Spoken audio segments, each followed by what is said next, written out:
20 days to go, and it's crunch time for Kamala Harris. The vice president is about to sit down with Bret Baier, her first Fox News interview since becoming the Democratic nominee. And that will air in full right after the 5 at 6 p.m. Taking tougher questions is a shift in strategy after Harris cruised through a friendly media blitz of interviews on shows like Call Her Daddy, The Howard Stern Show, and even, you might remember, sharing a beer with Stephen Colbert. Harris also joining Charlamagne the God for a radio town hall. And although he's usually friendly, he did put Harris on the spot about the border crisis. Doesn't the Biden administration have to take some blame for the border, though? A lot of the blame? Because, I mean, the first 3 years, y'all did get a lot of things wrong with the border. No, Charlamagne, within hours of being inaugurated, the first bill we passed before we did the Inflation Reduction Act, before we did the Bipartisan Infrastructure Act, before we did the Safer Communities Act to deal with gun violence, first thing we dropped was a bill to fix the broken immigration system. Kamala Harris also taking questions from some of Charlamagne's listeners. One caller asking whether she'll implement reparations, which is something she has supported in the past. I am running to be a president for all Americans. That being said, I do have clear eyes about the disparities that exist and the context in which they exist, meaning history, to your point. So my agenda, well, first of all, on the point of reparations, it has to be studied. There's no question about that. And I've been very clear about that position.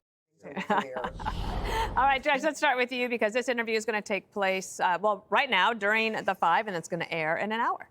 Yeah, well, listen, I'm looking forward to it, but I got to tell you, when she said, in answer to the question about the border, I mean, Charlamagne the God clearly knows that there's been a 241% increase in border crossings. Mm-hmm. But she says within hours of being inaugurated, before the first bill we passed, before Inflation Reduction, Infrastructure, Safer Communities, first thing we dropped was a bill to fix immigration.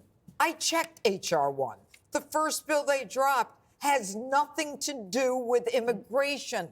She is just not competent or she's lying. It's one of the two.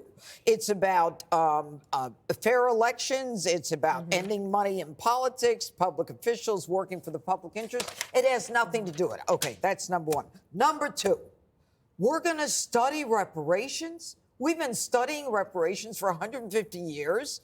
They just studied it in California. Gavin Newsom said, no way we're going to do it. And she tells us she's been very clear on it. And nobody knows where she stands. And I got to tell you, I give Charlamagne the God credit for the questions that he put to her. And he asked if she was sorry about some of the stuff that's happened at the border. And her answer was no. When it would have been very easy to talk about the murders, the rapes, the drugs, the fentanyl. Nothing. She's impervious to all that. But I love that her longest answer was on reparations. And we still don't know where she stands. And that's like a 90-10 issue in terms of unpopularity, Jessica. But anyway, your thoughts on the Charlamagne the God interview or the one that we haven't seen yet that's happening right now? I thought it was great for her to sit down with Charlamagne. I should say as well, she sat down with Roland Martin as well, another very popular. Very popular? Come on. You must know him or something. Let the record reflect, I did not interrupt. Greg did. In your face, is that what we're supposed to say today?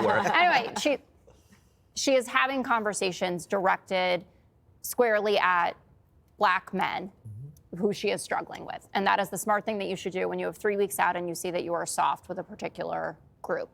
I think Charlamagne gives a great interview, and it gave it even more heft that he is someone who has been supportive of her and also critical. So he liked her in the 2019 and 2020 primary, and then he's talked before about what's gone wrong at the border. He's talked about things that he feels like he has gotten wrong about her, actually, that he thought a vice president could accomplish more than they necessarily could in real life. So I thought it was a really good discussion.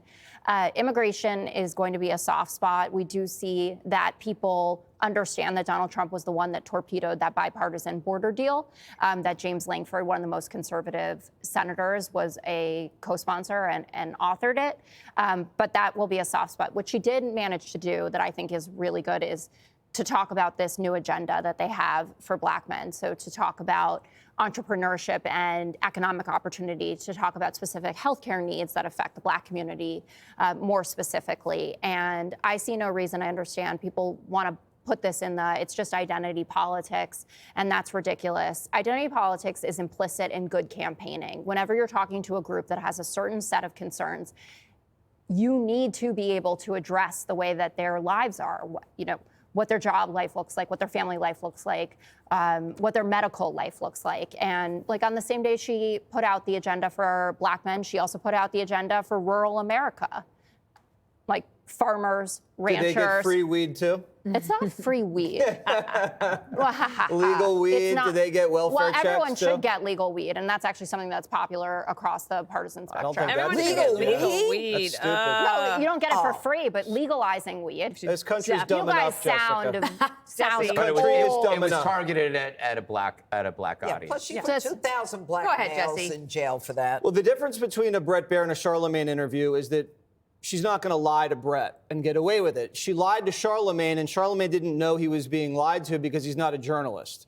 So when she says that I submitted an immigration bill on day one, no, she submitted an amnesty bill. It had nothing to do with border security, so she lied.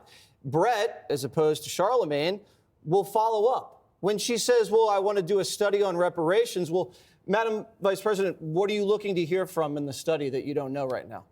Or you were the vice president and senator, you could have commissioned your own study. Why didn't you do that then?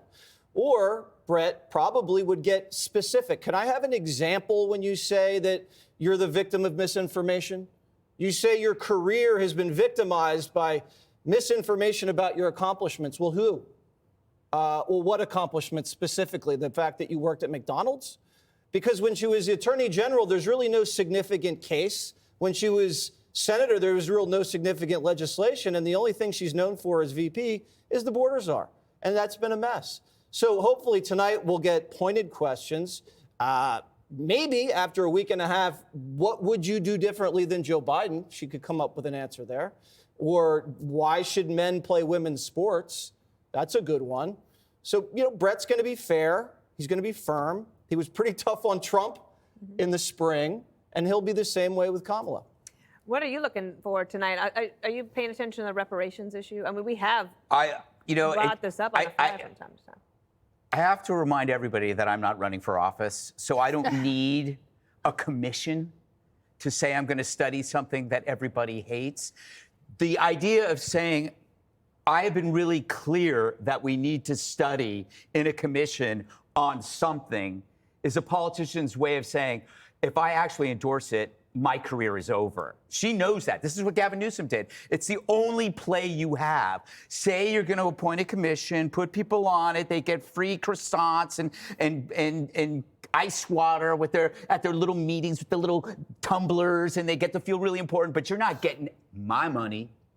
You're not getting anybody's money. It's not going to happen, and I'll tell you why.